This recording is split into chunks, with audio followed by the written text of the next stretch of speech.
Mais muto bosa na edil wana boyo kana kia kopesa bino ba poste. Ya za mutaje mundele. Abolia yo. Siko to suki. Bemba komi le quoi sengi. Bon, la République démocratique du Congo, lelo azaï lokola muto azaï kobe la épilepsie. Au moins tant que Martin Fayulu Lobaki, monsieur Félix Tshisekedi azali apprivoisé par le Rwanda. Yango de preuve wana. Si ko elo lakini ba bengani ba journaliste oyo ba yaki pona couvrir événement, mais les policiers ba yaki ba nationaliste ba zui ba image bango moko ba publier et monde entier a compris que monsieur Félix Tshisekedi Alali c'est un néo-kabiliste. Toutes les pratiques ya Kabila lelo et salema. Ba bakisika likolo ya ba Kabila liwe ambassadeur. C'est-à-dire que Nengezana néo-kabiliste ya suka mais ba bakisika liwe ambassadeur. Ce qui veut dire que yena Kabila bara mutu moko na bakabwani te. Moi en tant que chrétien na parcouru la Bible ko banda ndambo na tanga. En tout cas la quasi-majorité la Bible bala ko babino soki mutu zali vous allez capable de protéger l'héritage na yote au bakoko no ba bundela vous allez pire qu'un infidèle pamalamu ngai bemba balieye na jemundele yanga problème nanga ezanini. N'hésitez pas à liker la vidéo si elle vous plaît et si vous êtes nouveau sur la chaîne, n'oubliez pas de vous abonner et d'activer la notification pour ne rater aucune de nos prochaines vidéos. On commence. Voilà, bonjour très chers internautes, vous êtes comme ça nombreux à nous suivre partout dans le monde. Voilà, nous sommes déjà là pour vous présenter cette très belle émission qui vous permet de faire la découverte de grandes personnalités de ces pays, c'est-à-dire la République démocratique du Congo. Nous sommes précisément à Kinshasa, la ville capitale de la RDC. Voilà, mesdames, mesdemoiselles et messieurs, ça fait comme ça plaisir pour nous d'être toujours là devant vous pour vous présenter cette très belle émission. Là, nous saluons également notre caméraman les plus expérimentés, Jonathan Moujanaï, qui est toujours avec moi, toujours fidèle, parce qu'avec lui, on fait tout. Nous marchons partout pour chercher la vraie information, à la source d'ailleurs. Là, je profite également de saluer aussi de très loin les gens qui nous portent quand même l'air secours. Nous devons toujours être reconnaissants à travers M. Libamboyo depuis Paris. Nous te saluons, notre frère Ami Mboyo également, pourquoi pas Katemboyo de la grande famille, nous vous saluons de très loin, vraiment. Je vois aussi Bob Sassa, nous sommes de cœur avec vous. Alors nous allons démarrer cette émission. Qu'est-ce que nous allons faire aujourd'hui? Nous avons réussi pour vous un grand monsieur Moto Oyo Malobe fan de Painaye Moto Oyo azali les défenseurs ya peuple ya population congolaise moto soka moni mabe ya fungolaka miso ali mongala ya solo mwana mboka oyo azali na parti oyo azali bongo ya mwana mboka bongo Fayulu azali communicateur monene to yambie lelo Alain Bolonzwa boka komboningeza koloba mwana mboka mbote na yo. Mbote ndeko ngai mbote na balandi. En tout cas merci pour l'opportunité.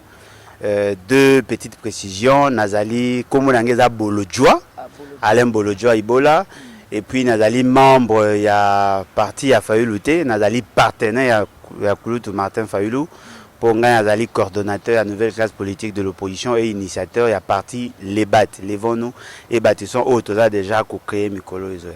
Voilà, merci beaucoup pour la précision. Et salut qui toko pambate motonde aibaka ko gérer makambo ezali yaye. Alors moi mboka mopina to kota na kati ambiance ya masolo na biso moko lelo to kosola masolo belé to ko brosser penda actualité ya mboka pona yo penda po ete ba congolais bande konyoso ba diaspora bazali déjà belé bazalaka toujours connecté na émission oyo ya net. En tout cas ba kozala penza na sengo makasi ya kolanda biso. Bonne santé ya République démocratique du Congo mona mboka. Bon, la République démocratique du Congo, lelo azaï lokola muto azaï kobe la épilepsie. Et donc, on peut s'attendre à toute forme de crise. Parce que déjà au départ, azaï une difficulté à Makila. Makila, ils ont circulé bien quantité à Makila. Ça a perdu à Makila. Azaï une instabilité à santé. Azaï une difficulté à croissance. Bref, le État congolais azaï pendant la situation moko ya mabe. Yango moni makamunyo se yotambola te parce que tobito za ba indicateur nyonso sans exception au komona que le pays va de mal en pire et devant cette situation il faut que luka de bons médecins pas ba apprenti sorcier pas ba bana ba infirmier parce que bokondia lelo zo bima lokola mwana moko papa na azaka infirmier na mboka lokola papa akufi nde bazwi mwana batie wana po amika kosala quelque chose po bakanisi ki akozala maele lokola papa nzoka nde et l'autre. Merci beaucoup mon mboka. En tout cas bandeko ba congolais bolandi on ezali maloba ya mwana mboka Alain Bolotwa oyo auti ko pese la bino ala kisi lo lengeni ni santé ezali pe à définir yango par rapport à analyse na ye ndenga sali ezali ka point de vue na ye etali moko kasi mwana mboka toke nana rapidement na ma etali ba actualité to yebiki ko banda date ya le 2 février oyo ezalaki déjà le 22 février oyo toloba ezalaki bongo reprise ya ba cours parce que bana bafandaki na ndaku corona oyo ezali pandémie ekangi mokili mobimba biso pe Congo la République démocratique du Congo tozalaki épargné te kasi bato bafandaki na bandako bana toloba bana ya kelasi atako mitu ke bandaki kotambola na yango bato ba kotambola na bango librement na ba port ya bakashine bien que toko respecter pe ba mesures barrières parce que ezali bongo moko ya ba mikano oyo ezomaki pe ba conduit pona koluka ndenge nini ya kokima pe ko éviter propagation ya bokono ya corona kasi na tango ba moni ete et bandi ba kokita batali pe te bana ya kelasi bafandaki na ndaku esengi bazonga ba kelasi mais est-ce que bozongi na bango ba kelasi ezali likanisi ya malamu maladi ezali na mboka kaka to maladi esili mwana mboka makanisi no kozala ndenge nini? Bon, en tout cas, c'est que vrai bateau baebi tozali parmi bateau yo babundaki moi mingi penza pona que classe zonga parce qu'on avait senti bateau baza ko prétendre kozala bakonzi bazaki na ba insuffisance notoire ou esalaki que bazwa ki ba décision irréfléchie. Ndeko na ngai, c'est vrai que la maladie ezali parce que toko kozala irresponsable à niveau oté ya kowanga na maladie ezali pour toza koyoka ba témoignage le médecin au bazali ko landela makambo baza ko lo ba ezali la communauté internationale reconnaît que maladie ezali parce que moi je ne suis pas spécialiste en matière ba épidémie. Je prends nazui batuango nyoso balobi nazui bango au sérieux et la maladie existe. Mais ce que le problème ezali par rapport à comportement à maladie na par rapport à attitude irresponsable ya bato ba prétendre que ça ba dirigeant. Déjà au départ l'année passée totangaki bien té. Tant to ba totangaki c'est-à-dire nos enfants. Batangaki bien té. Bakangaki école sous prétexte qu'il y avait Covid. Ba memi biso boti to combination ka to biso mais bolo ba ke année fait za blanche parce que ba batangite. Ba habiter année ko za blanche té, il faut que bana batanga. Ba eko pesa bana ba examen à TENAFEP na examen d'état. Il y a eu 3 millions d'enfants qui ont participé à TENAFEP dans l'examen d'État. Bah ça l'examen d'État, tout le monde qui est bas à un niveau trop bas. Bah si bango bah diplôme Covid avec plus de 70%, il y a ba réussite et puis aucun TENAFEP ban est belé bazui. Tu dis si bango non l'enseignement était bâclé. Non, l'année prochaine tu vas récupérer bana pour que tu mettes bango à niveau. Parce que d'abord au départ, il a retenu tout préciser c'est-à-dire que l'éducation fait partie de la politique publique. Ils allaient justement pour anticiper sur le besoin existentiel de l'État. Il faut que la population ait à la former, suffisamment formée, pour qu'elle accroître ce qu'on appelle la productivité. Et puis, et ça en sorte que, et harmoniser notre vision du Congo et du monde. Il y a une grande importance, il y a processus enseignement-apprentissage. Bah, ça allait en goutte. Cette année, bah, il faut déclarer que non, voilà, il faut que Banaba fasse un andako. Et là, ils allaient surprenant, bah, si raison PK a Covid. On leur a dit, mais attendez, dans la situation il y a Covid, il y a contamination au Congo est faible. La mortalité est faible. Pourquoi Bino Bolingi Bozo a décision extrême? Pourquoi n'avoir pas insisté sur le mesures barrières pour que nos enfants vont côté? Ah mais non, nous Bino Bozali responsables, on ne peut pas décider ça. Il faut que bana bafa nanda. Pardon? Bana barofanda nandaku ndenge nini parce que nous avons boyebité année nini maladie wana ekosila. Ce que ça li 5 ans 10 ans bolobani. To tche pression ba yo quitter kulutu matin tche pression to sutuki bomba mo au non. Mais de koto lo banano pe mwana mboka Willy Bakonga wazali ministre ya enseignement asungaki quand même bana teli bino ba etando botala tako yo kenaki kosala ba découverte moko be kolo eza na kombo na mbete ebete apesa ki télévision po ete bana na ba cours na bandaku anatanda ba ko luka solution pour na ko éviter maladie wana. Na ebite soko lobi yango pour provoquer ngai ngana tuni motuna yo nde ya neze pa na yo nga zokama yo ndeno zo ba maramuka asali ni est-ce que ye bon ye route na kolobate parce que na tiena mupandi est-ce que batu ba yebite que la couverture ya TV na Congo est à 50%? Si le batu ba yeba la situation na Congo te ba kanisi que toute la population congolaise a un accès à TV. est-ce que bato bayebi couverture en termes de communication à téléphone? Quand on vous dit que société telle a 10 millions d'abonnés, société telle a 4 millions d'abonnés, société telle a 2 millions d'abonnés, ne pensez pas que le nombre d'abonnés là qu'ici, nombre de bateaux dans le téléphone. Non, moi je peux avoir 4 numéros. Ils ont un Congolais moussou se départ à Botamiti à Koufa Simba téléphone. Il y a de quoi où il n'y a pas de télévision, il n'y a pas d'électricité, il n'y a pas de radio, il n'y a pas de réseau, il n'y a rien. Et là on y a ça. Donc il y a un mboka na yé, na bwende. Est-ce que tout le monde a un téléphone? Est-ce que tout le monde a la télé? Et puis, dans la télé, la plupart de la zone non couverte par les RTNC consorts, dans la TNTT, la télévision grâce à Canal+. Canal+, c'est Éduc TV. Attention, il y a un programme, il y a un programme. La journée, il y a 6 cours. 6 leçons par jour, d'après le programme 6. Et dans l'année, il y a 220 jours, il y a cours, il y a Obana, il faut batanga.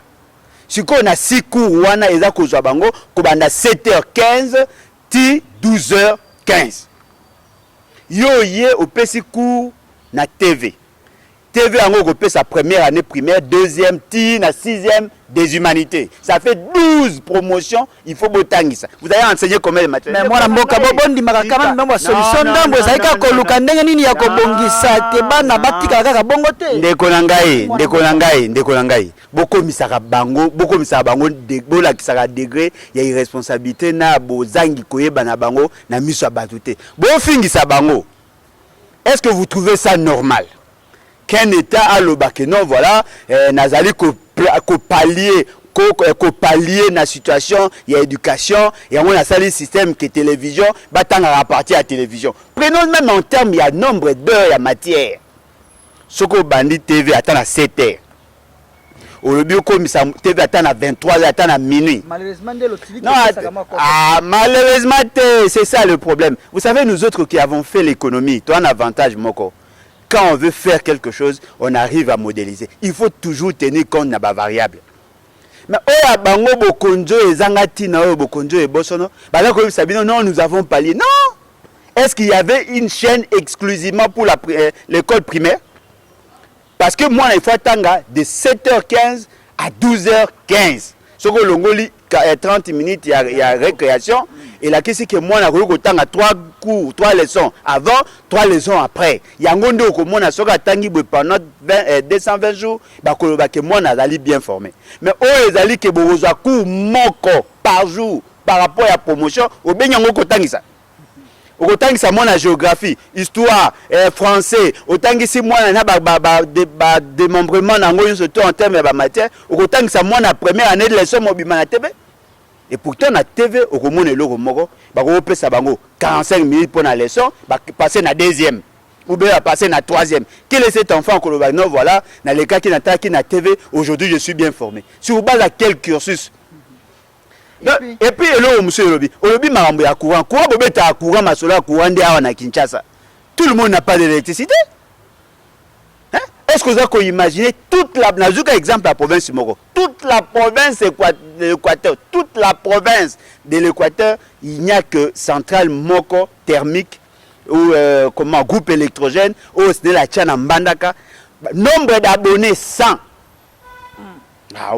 La plupart de la batterie, les panneaux solaires, les chefs de la province. Et dans l'arrière-pays. La réalité à Congo, il y a une école qui forme école. Il y a une bateau qui forme na bango. C'est pas comme ça. Que vous avez tenté de redresser la zone et si TV c'est-à-dire les grands centres. Ne parlez pas de la République. Est-ce qu'il y a Bongandanga TV Zali? Est-ce que Soko Kei na Keti Kuna batu na TV? Soko Kei na Bunyakiri batu na TV? Soko Kei na Mboka Félix Sekela na Kabia Kamonga batu na TV? Tous ces enfants-là, ils sont pygmées. Solution que ya malé mais moi mboka solution que ya ka tra ba critique lelo ba bandi lobi to ko liki ete solution ko fanda. Ndeko na ngai. Tozala raté koyokela batu wana mawa. bazali na association moko très dangereuse. Il faut boyebisaka bango ba vérité. Soki bakobongo ya mitema ti bozwi bango botie bango pembeni. Système ya enseignement ezalaki mabe. Yo ye na makanisi na kofili oye osali mamna loyenge obebisi système ya enseignement. Parce que au départ, le parent bandait qu'on suppléer l'insuffisance à l'État avec la contribution des parents. Au suspendre tout le mécanisme de financement, au lieu que l'État yondo en charge. Mais bon, il y a que les ressources, tous les revenus, il y a une école, et ben qu'on peut mettre en bas tonga basal, et ben qu'on peut mettre en bas renouveler baban, et ben qu'on peut mettre en bas somme objet de tout pédagogique et classique pour la organisation à l'école, et ben qu'on peut mettre en bas fout à l'argent non émargé dans le budget de l'État. Yo ye ceux qui ngugini à ceux qui peuvent aller faire à chicha en passant nini boyemba mo wa le bou bo bebisi maramunyos le boyemba surtout supporter. Est-ce que yebi que quand un enfant passe des classes avec des lacunes et rattraperait toute la vie?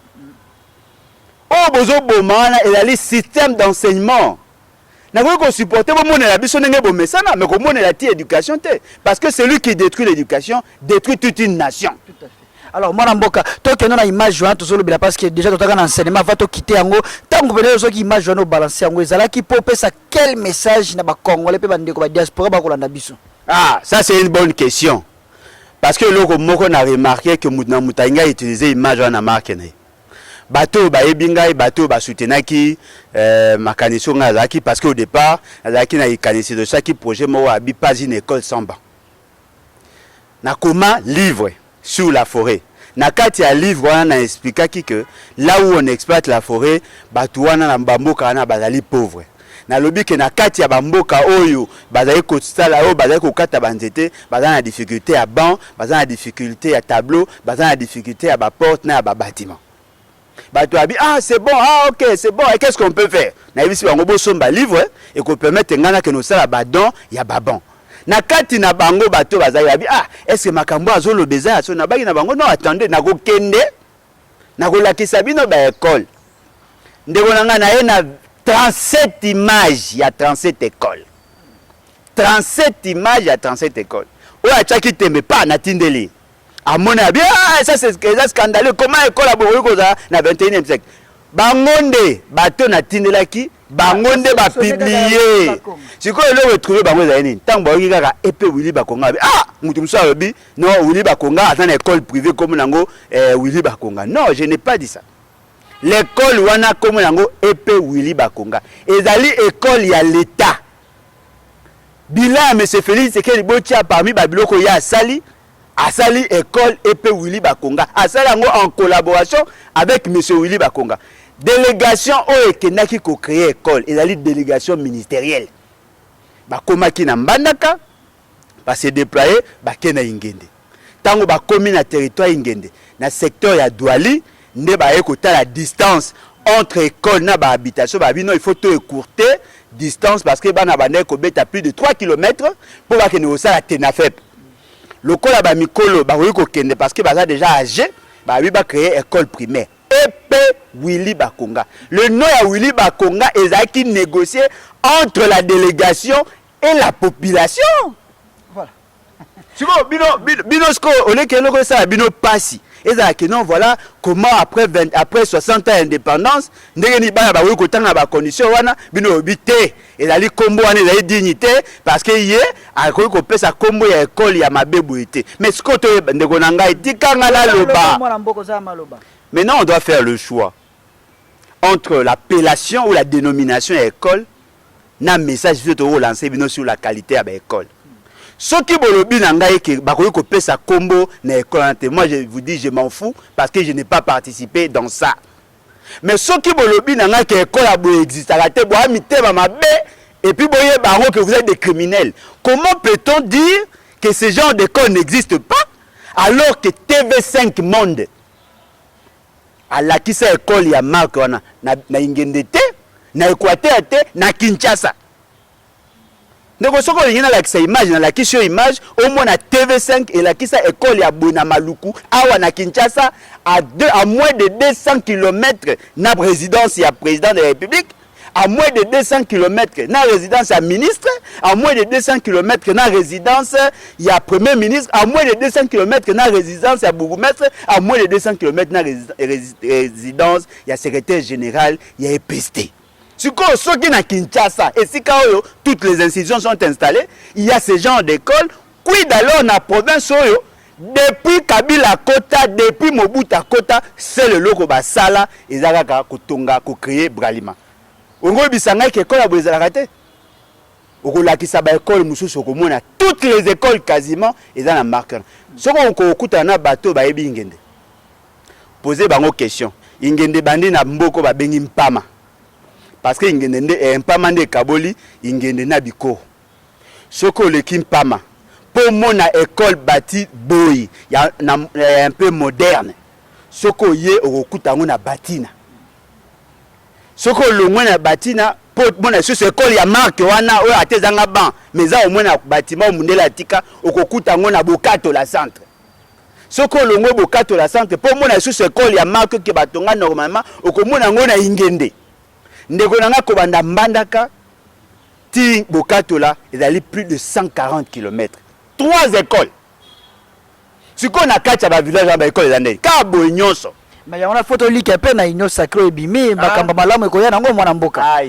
Union Sacré. Wa ndekuto bébé c'est sur makamba. Union ni za sacré. Association de criminels. Na on otangelo ba tutu bo ba na prison. Et là on est à Malunga. Yo ndeko ngai. Boza na président de la République oyo, azali capable de ponctionner na réserve d'échange. Pas que nous ça ba dépense il y a prestige. Yo moni ba toi mona ndemo mona ka bango moni ba normal. Le lenge ba ça est-ce que moi makambo est normalement. Le pays ba patience. Ndeko nanga patience, yo za na patience peut-être parce que zawa. Est-ce que yebi ke na bamboka na biso neto abwe mutu msa ko la mukala muki na tongoti na fin du mois aza capable aussi même pas 2000 francs. Ndeko nanga botambola na bamboka tango bokozonga bokomona ke oyo sa meza ba aventure. Tokena na makamuka ba école. To sali ba étude na bato baza ba maso ba sayenga devi. Pona kotonga salle de classe na brique à dos, ba brique à mabele avec tôle. Vous savez ça coûte combien? $1000. $1000. Classe il y a 6 école à 6 classes, vous dépenser $6000 pour sali nini. 6 salles. Ma belle, mais boche crepsage na tol. Mais yoga quoi aventure. Monsieur Félix, c'est que les autorités, ceux qui mourent, il y a dit ça que les autres baran. A dépenser na batuna 15 millions de dollars. Ba ebisi que dali cop dali mabe ya habité, et dali rétro commission na mboka na bango na régime na ba benga ngo cop. 15 millions de dollars. Et vous savez, 15 millions de dollars, ça peut construire combien de salles de classe dans la brique? 15 000 salles de classe. Ce que vous avez dit, Monsieur Félix Sekedi, il y a un criminel économique au regard à ce qu'il a fait avec le projet à 100 jours. Mais le président de la République actuel. Oh, bah, le président, mais président Mabé. Il y a un président, mais président Mabé. Beaucoup de gens ont dit, non, il y a un président Mabé. Aujourd'hui, président ya ba olinga comme sa président Sénat. Vrai jango penda, vrai mutu penda Mabé en matière de finance, il suffit seulement de voir sa gestion de l'économie pour vous en rendre compte. Aujourd'hui, à niveau Assemblée nationale, il y a 5 tonnes.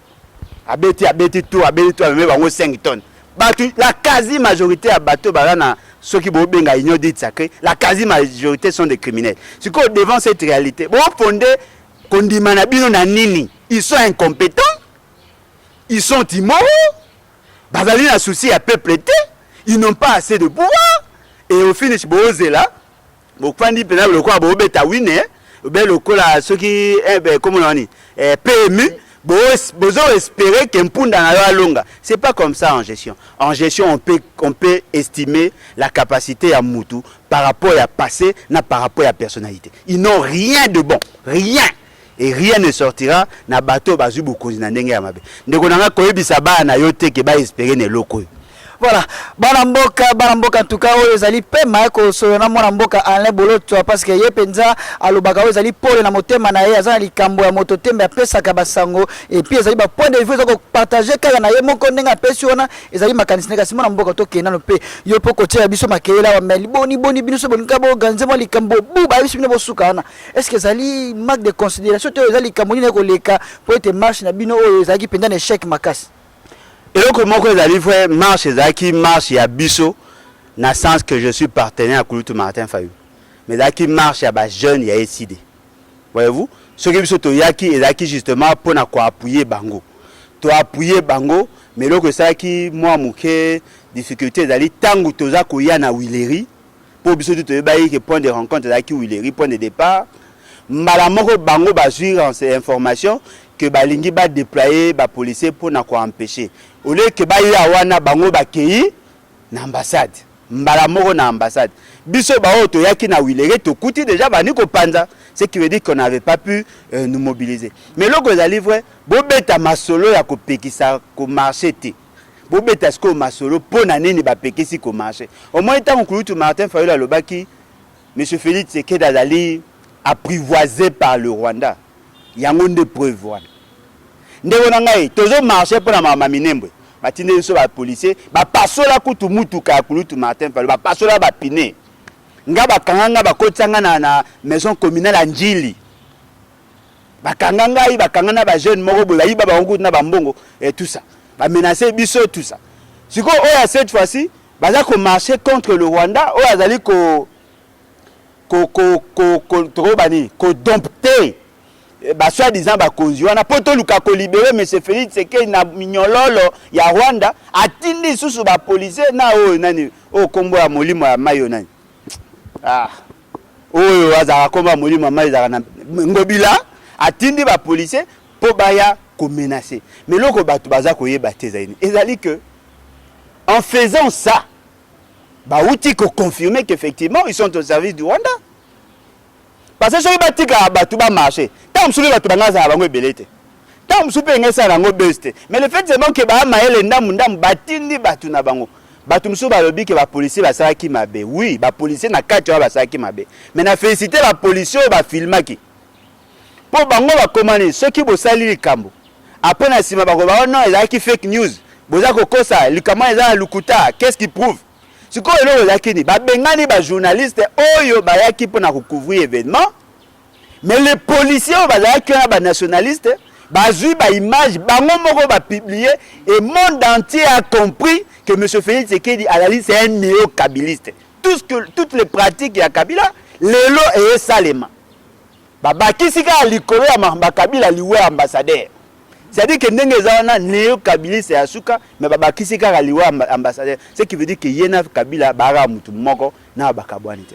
Alors mwana mboka ndenge po beti lisolo ambassadeur mbetoko kokota kuna ka poto bete ezali c'est vrai que insécurité ezali na est ya mboka la biso que toko luka toujours que nzamba sunga mboka yo sabo somi na yango sécurité kota makasi metoko ko zongo te likambo ya ko sécurité pe kongomani pa ko kufa kuna butu lokola moi mais so likambo ya liwe komi toko compatible ba famille na meto luka ka des solutions non. Oui mais bon luka solution ndeni ceux qui commandant en chef à invertébré. Il faut poser un mokonzi à malonga ndeko na ngai omoni na armée okoza ba bon militaire ceux qui unité à commandement za malamu te boko atteindre objectif te nga na famille na ngai azaki na ba soda naza ba ninga ba soda ba msulo baza ba colonel et consort omoni oyoko sala nyonso lingi mais dans l'armée quand le commandement est un problème nyonso assez baby toi na ba soda piko ya solo. Mais bokondi boso no yo bobenga la soki nani tout ça bango ne likolo ba opposer problème na bango ezani monsieur Félix Tshisekedi ne connaît rien de la situation à Congo. Il n'a jamais été initié en gestion. Il a posé ma problème. Il y a mis monsieur Félix Tshisekedi est trop bien gagné. Bon le mot peut-être va comprendre en côté mais en principe moi le bonga qui na loba bien que na loba en côté il est aliéné par la puissance diplomatique qu'il y a Kagame. Et devant cette réalité, Aobanga ko affronter le vrai problème. C'est-à-dire qu'il y a même une solution palliative. azali lokola moto amoni ke pota ezali eza kobimisa tofina mais aza kobanga pota mwana azali na lokolo na pota aza kobanga kosukola pota noki mwana kolela. Or condition pona pota wana ekauka il faut bolongola ba cellule morte nyonso pota ya sika emonana makila ebima boti akisi po ebika. Tant que le Rwanda sera en paix, nous serons toujours en insécurité. Donc souci à moi mboka ezali penda pe total samandoki kuna toto sala. Ndeko na ngai moi en tant que chrétien na parcouru Bible ko banda ndambo na tanga. En tout cas la quasi majorité ya Bible bala ko ba bino soki mutu ozali capable de protéger héritage na yote o bakoko no ba bunela ozali pire qu'un infidèle. Yo ndima oko ndima ndenge nini bino bokufi 6 millions de personnes. Bateau babomi bino plus de 6 millions de personnes, soit disant mokonzi na bino abenga bango partenaire crédible. Partenaire oui mais pas crédible. A considéré Kagame comme un ami. Le Rwanda n'est pas un pays ami, le Rwanda c'est un pays ennemi. Yo reste quoi aventure? Baye, babomi bino, ba piller ba richesse na bino, après mokonzi soit disant mokonzi na bino voilà, ezali ba dégâts collatéraux. Président de la République te rappelle. Ah ndeko na ngai wa yo mtotangi nga oyo ba makamususu. À lobby non voilà bateau basa wana ezali ba dégâts collatéraux ba ingaki ba boma biso te metokufi dégâts collatéraux ezali kisini ezali quoi ba ça la guerre entre bango mais ça c'est une muto qui concerné c'est pas ça monsieur Félix c'est que fungola miso on a PC conseil azo akutumba liboso na PC conseil fungola miso za kolala na yebi ke bino batayi de pes bino tout bozaka pour le Rwanda bandaka mais boye bango le Rwanda c'est un pays ennemi. Tant que nous, pendant que biso to lela bat ba okufa, liwa na biso eza ko permettre économie na bango efuluka. Ba matière précieuse au biso to za na ngo, bango ba obima premier exportateur. Chaque fois qu'on tue un Congolais, là-bas il se crée des richesses na biso. Le jour où biso to za na pouvoir ko décider ko diriger armée. Na zubo ko na 11h45. 11h30 na benga ba Congolais nyoso ba sala armée partout esika bazali. Ba chef coutumier ba nyonso ba guerre tout na obenga bango na ebisi bango nous devons venger les 6 millions de morts. Ndeko na ngai tant que ces gens là ba reconnaître que justice nous serons jamais en paix. Alors mais moi mboka to kozala pe na kimia na notolo ba yango parce que to lika na kimia ekozokota est-ce que vous pesa confiance te na gouvernement oyo penza ekomi dans quelques jours on faut boire comme déjà parce que voilà ba tu nommer moi mboka Sama Lukondo to kopesa ye Lukondo to kopesa déjà bambote esika azali son excellence le premier ministre la biso to zui azali pe jeune to lika te lokwa pe ozali wana ba ko landa pe to ko sorope lo ba tu ta ministre de la défense ezali pe malam po sunga pe mboka na biso mais to zena gouvernement to pesa pe confiance que makombe ko tambola pe le tokozela yango moyemboko ezobonga te poani ka ndenge na critiquer bango bakomisanga ministre de la défense est-ce que boyebi soki na yebi makamba tozoka pesa ba solution moka malamu mwana mboka ezaka yo mote tout kongola comment réfléchir boy c'est-à-dire pona bango comment soko critiquer bango ba bengi ba peso ministre de la défense. Le ministère de la défense c'est un ministère technique bo bulango te ezali lokwa ministère oteka bandunda na wenze ezali ministère technique Vous allez gérer l'armée sans être initié. Quand on a lobby, ministre de la Défense. Et puis, vous pensez que la jeunesse, c'est un tout? Non, la jeunesse, c'est un atout. Ce n'est pas un tout. Est-ce qu'il est le tout premier ministre de la jeune? Oh, vous avez un ministère de sport à Yengeli, vous avez une réforme, président incompétent, premier ministre incompétent, président de l'Assemblée nationale incompétent, président du Sénat incompétent, vous êtes tribunaux, vous êtes comment le parti c'est la partie drogue ni mangote l'autre comme on appelle batwa ko kota bolo comme on mboka ba konzi to le bolo bibana ke kota te le ba ko kende pe ko samba ata yo moko ndeko na ngai au moins ce que l'on a c'est pas ba Congo les amis ba komi ko kota bolo pour na bino état de droit l'accès au code na bolo. Non mais ko samba, est-ce que Félix Tshisekedi a sambi? Non, est-ce que Félix Tshisekedi a sambi? Est-ce que Félix et si non attendez, dès donner le bazar. Muninga Félix Tshisekedi azab. Ah mais le bananga na tunika si bango ba oyuka. Dès donner le bazar. Lui aussi il a occasionnellement gagné il y a 2 millions de dollars. Est-ce que Zaka bango wana? Vous savez combien de gens qui sortent chaque mois, chaque mois à l'aéroport pour alimenter la banque? Vous savez combien on a détourné même la paix de temps Félix Tshisekedi Azali? Quand on vous parle de rétrocommission, c'est une conclusion. Est-ce que Félix Tshisekedi a été arrêté? Quand on a pris l'argent de l'État, Pesik Jamal, est-ce que lui, il a été arrêté? Bon, ben, on état de droit. État de droit, c'est l'État où la loi n'est l'autorité suprême, où on respecte la loi. Monsieur Félix Tshisekedi a cause de la compétence et l'État, ça y est, dans le Lingi, à Zumbongo et la République, à Pessi n'a pas mise de connaissance. Est-ce que vous avez appris qu'il va interpeller l'État?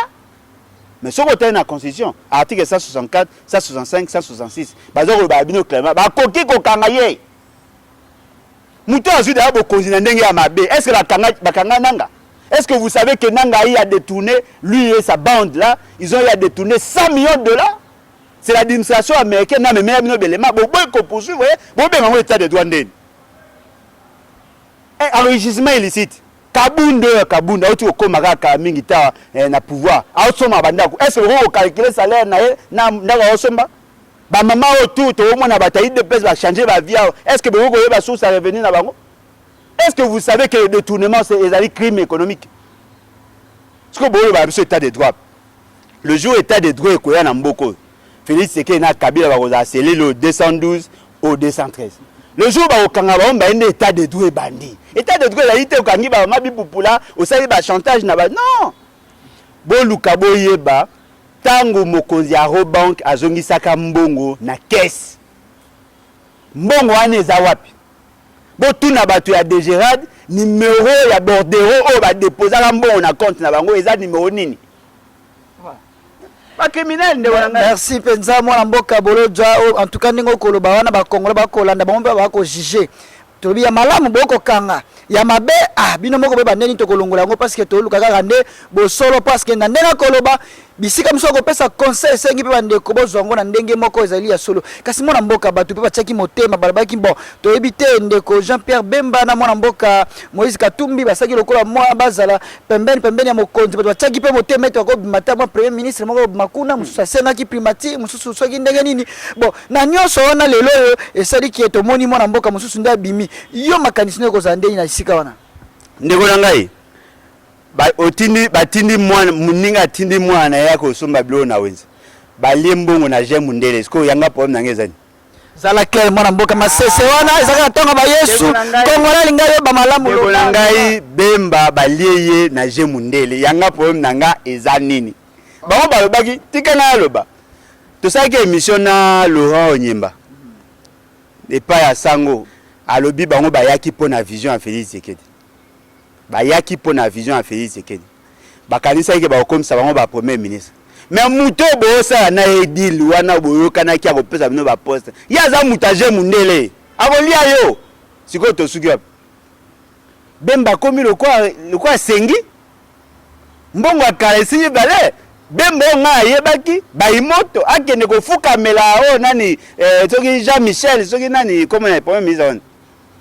Jean-Michel, comment ça? Sama, qu'est-ce fuka mela sama? Sama, on a eu na même rang. Na autre benga, na ba Germain Kambinga. Ndeko nangai. Afuka meli. Et bon, baba sala kana ba konza te bozali mokolo ko. Ndeko nangai Bemba o nga yeba ya ko no fuka mate pa sengila batu na musala. Ndeto olo babwe. A on négocier ba pesa 5 postes ministériels parce que lui ne s'est pas retrouvé. Siko biso to obeta masolo ya Congo. Bino obeta masolo ya partage ya pouvoir. Toi na lisolo moko parce que pour na Bemba souci na ezali nini ana posa azwa mbongo lokola azaki déjà na dossier ya ba facture non payée asengaki ke no ba futa ba nyongo Félix a dit non il faut déposer ka plainte pour appartenir on va jouer avec la justice pour que ba pesa mbongo tant ba pesa mbongo na à cause de 5 postes ministériels et qu'on permettre ya vivre bongo ba congolais o ba na ba ndeko ba ministre té ils vont faire comment? Même si vous avez dit que proposer votre maïel ou à couper, ça peut pas travailler dans le ministère pour pas. Comment faire ce qu'il y a un poste à battre maïel? Est-ce qu'il y a un premier ministre sur base à maïel? Mais de Gonangaï, bateau, bakei, kuna barosa, batala mukate. Batala muka ba na même état d'esprit na mo konjina bango o ba bengi Martin Fayulu. Martin Fayulu a ko préférer aller à Matembele. A ko teka molimo na ele ko Bemba na Moïse ta. A ko teka te na ebisio o toyo kaka. bayebo ba proposer ba mbongo za ko boya a supporter ali Matembele ba ko kondima tate ka Molimo na Bemba ali commerçant Moïse Katumbi commerçant bango ba na souci ba se retrouver yango moni mboka za ko tourner ka en rond parce que pour mes amis soka monika na ba facture à payer azo ateki Molimo et tout ça non bango bazali bato bakendaki pona koluka bokonzi mais loko na sepeli na bango ezali bango moko ba ebisi bino ke likambo eza ko sala makabila za na sima c'est-à-dire bango bakomi ba néo kabiliste ba o sala la Kabila na dauphin na ye Félix Tshisekedi et puis na sima kuna mokonzi na bango Kagame ils sont au service là-bas bon okuta bango nyonso tout sans exception bazali cité soit na rapport mapping soit va participer directement ou indirectement na ba crise yo surtout ba boma ba congolais avec le Rwanda Kagame kanani Bemba azaki collaborateur azaki bras séculier ya Uganda on les a information ko pesa biso mutu nyonso ayebi Bemba azaki bras séculier ya Uganda yango nde basaki MLC groupe armé pona kolinga ko bunda parrain na ezaki Uganda o kuna Moïse Katumbi azali en collaboration avec le Rwanda na kama ko tukulutu Martin Fayulu ndenga supporter ko faire na bato marque là et loko ezali vrai nous ne pouvons pas coacher espoir na bato ka ba Bemba ba Moïse Katumbi non Bemba kalami te so nzamba asunga okota na boloko mais mwana mboka yo ko souhaiter kaka bongo eza souhaiter na biso te ka sobi boni mwana mboka pe Fayulu tisiko azoko persister kaka tikala ye moko bande ko so ba ko kende et comme likambo lisanga to saela mboka bon yetango ko tikala mopanzi moko bon azozela kaka 2023 politique nini pendela za nango opposition pe bolali kimia to ebite comme kaka bino ba communicateur boko sa makelele to lo bananu penza solo mwana mboka ko penser nini pona Congo ndeko na ngai ko saela Congo elakisi ko boya ko za pemela na Félix Tshisekedi Félix Tshisekedi azu beaucoup de ndeni. C'est une invention à Kabila. Siko bino bokanza soko ingo saila Congo foza na sima Félix Tshisekedi. Ye alobaki na bino ke oya boy Kabila lingi Félix Tshisekedi a omelate. Kabila partenaire ya alternance et tout ça akumisi a sanzolier a pese ma sanzolier ya linga pesa. Mais les résultats d'Akini, ils ont échoué. De la même manière, ils vont encore échouer, mais pas si Nabiso Zaïdini. Tant que Bango va échouer, va faire perdre Biso Bahane. Est-ce que vous savez que Netozabo, ça les 60 ans après l'indépendance, les Congolais ne sont pas capables, tous les Congolais de manière générale, ne sont pas capables de garantir à leurs enfants, ne fût-ce qu'un petit déjeuner le matin. Babola, l'équipe riche n'est belé. 80% des ressources à Congo, ils ont Keneka na bande au monde à l'association des malfaiteurs ou bien à soi-disant dirigeants. La quasi-majorité à la Congo, bah mon arakutum qui à Congo té. Mais vous prenez maintenant les anciens criminels. Yebisanga Tang Babane Koloba, l'association inconscient. C'était en quelle année? Tang Babane Koloba, non Bazali, au cardinal et Tizara Momo Kwana Besaka Beza, Bazali ba Momo le Bamaka Kenda. Balobi le bakaka ozoka somo koloba ndeko na ngai non mais koloba okomona ke mboka eza otambola mabe il ne faut pas bolakisa na batu que soko sakane au soutenir Félix Tshisekedi te il a kisi ko soutenir peuple te au contraire soko soutenir Félix Tshisekedi la kisi ko soutenir ba anti-valeur muta o soutenir ba anti-valeur la kisi kalingi mboka te ndeko na nga soto zaki un pays normal Félix Tshisekedi ngala na prison. Voyez-vous? Le lot de Sengeli Toyeba, Bemba, Moïse Katumbi, Bateka Milimo, Botika, Bango Bakende. Tango Bako tout na kuna mitu, tout avec mitu ka kamingi, ta fini Bango, Bakomi ko rappeler Bemba, oh non, Liaga Misuna Batu. Il n'y a pas longtemps, hein, dans la parlementaire debout. Et ça même pas 3 mois. Voilà, bandeko bolandi wana ezali toujours mwana mboka na biso ndinga ko brosser ba information oyo pende ezali ya motema na pa ko lakisa nyonso ko tambola na mboka na biso kasi mwana mboka to komi tango ezali pe tango to ko kita penda to lingi quand même meka pe ko pesa nano image nino ko mona kini bopeto vie de Kinshasa o André ya ndeko Jantiningo Bilambaka to benga ta ya André ape mana esika zali meto bengi Jantiningo Bilambaka zali gouverneur ya ville province de Kinshasa boni yoko mona gestion ya Kinshasa pe na ba bourgmestre misani ba ko sala na terrain ndeko na ngaso to zaki pays normal nazongi ka wana mutu ko Argentine ngaza na prison est-ce que boyebele osama na maindo bato alobela ngote mais c'était un crime hein ce que mutu asali mabe bo PC chèque en blanc. Dans le barakini, vous pouvez être mutu bien Richard, mais pauvre. De comme l'andate, Richard a supposé aux riches. mais hier aza Richard aza pauvre. Le bobenga kini bopeto mais kini salité, kini bosoto. Gentini n'est pas un bon manager. Bango na mokonzi na Félix, basala système ba mire à lamentation. Koyebisa bino tokuti situation mabe, toza kokokate parce que ba bebisa mboka. Mais attendez, quand vous avez commencé à battre campagne, boyeba ki état de situation à Congo te. Kinshasa ezali mabe. Ya on a ebisaka batu moko soki omoni mutu ana kombo ekokana na kombo elima mutu wana la très dangereux. Ezali gestion ya désordre ko imaginer te. Mais problème ni to ezali ka duna yete. Problème à makasi ya Congo lelo, ezali par le fait que nous n'arrivons pas à respecter le principe de décentralisation. Magambo to reprocher lelo ezali ka po ani à centraliser nyo c'est pas naï. Le jour où le bourgmestre va comme à revêtu na pouvoir plénier au regard de la disposition constitutionnelle, ce qu'on a l'article 202, 203, 204 de la Constitution, au tali la loi portant principe fixant, principe important, fixation de principes fondamentaux sur l'administration de provinces et des entités territoriales décentralisées.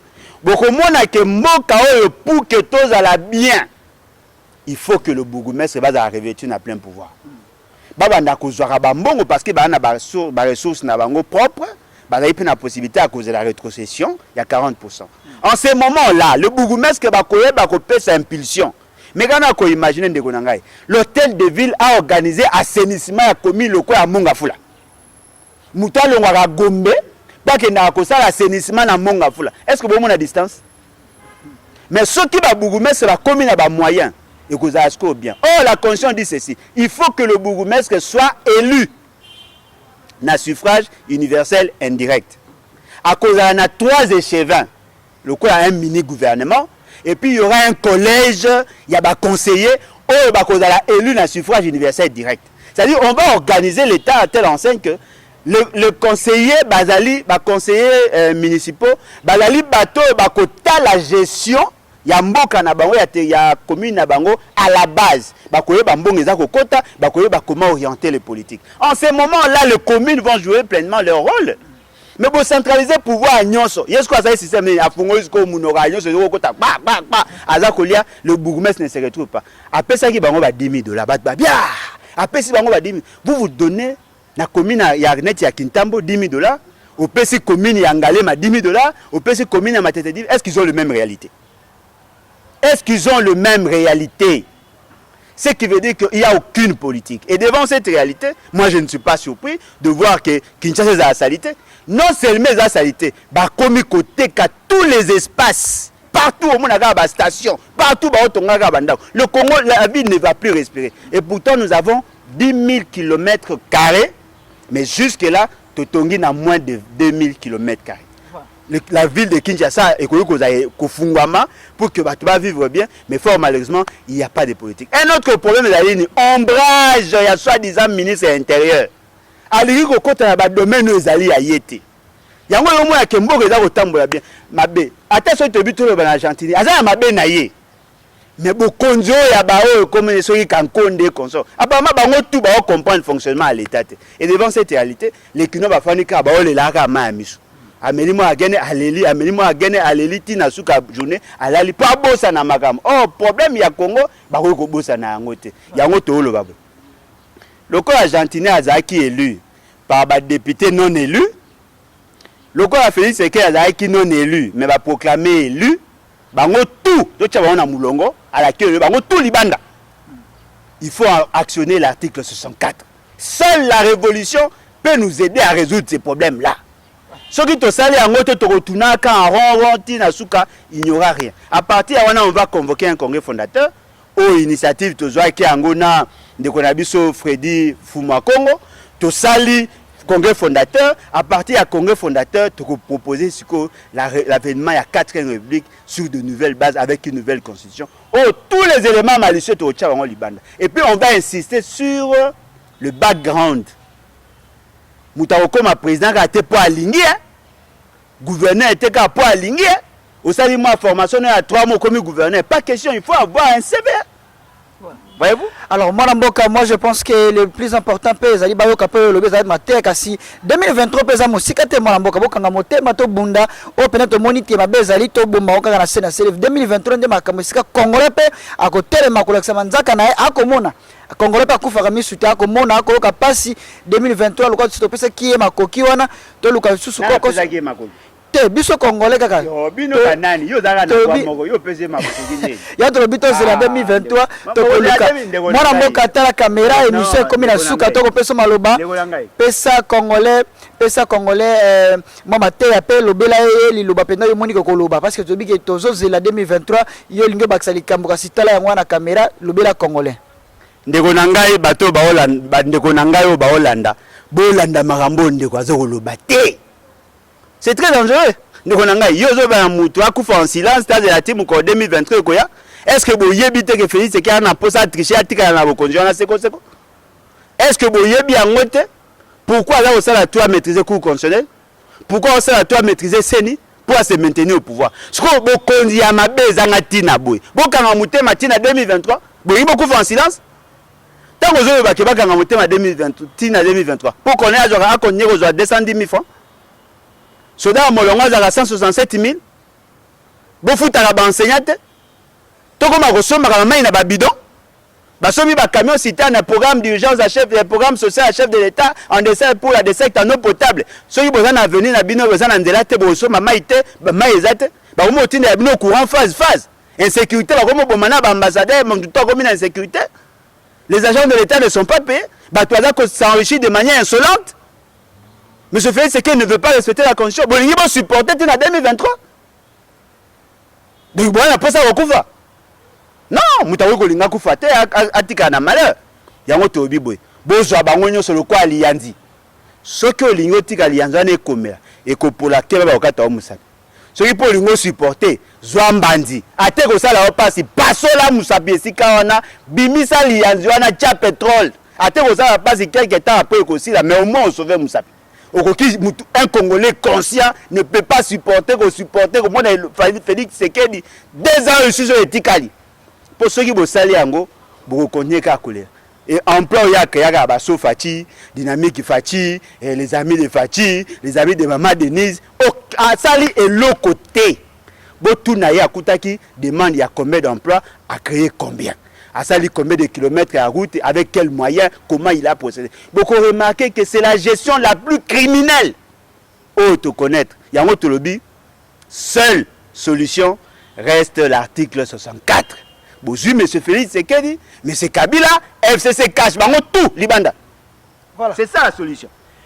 Merci Matondo mingi na yo mwana mboka. En tout cas tozaki na sengo makasi ya koyamba na émission lelo ezaki vraiment chaud hein, ndenge tozolanda na plateau ezaki penda show mwana mboka alobaka kitoko. En tout cas topesi yo Matondo mingi.